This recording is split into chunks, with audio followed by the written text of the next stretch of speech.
வேற மாற்றம் கிடையாது. புதுசா ஃப்ரெஷ்ஷா ஒருத்தவங்களை கொண்டு வரதுக்கு பேர் தான் அந்த மாற்றம்.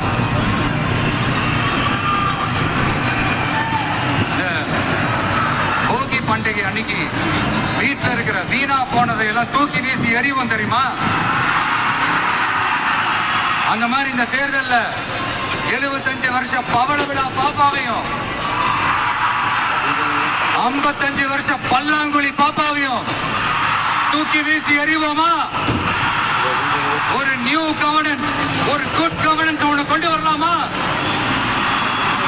நீங்க இந்த திமுக ஓட்டு போடுறது, மற்றும் பலருக்கு ஓட்டு போடுறது, பாஜக ஓட்டு போடுறது, யாருக்கு ஓட்டு போட்டாலும் சுத்தி சுத்தி நீங்க பாஜக ஓட்டு போடுற மாதிரி தான். ஒட்டுமொத்த தமிழ்நாட்டு மக்களுக்கும் எதிரான ஓட்டு. நீங்க ஒண்ணு கவனிச்சீங்களா? ஒட்டுமொத்தமா எல்லாருமா சேர்ந்து ஒருத்தனை எதிர்க்கிறாங்க.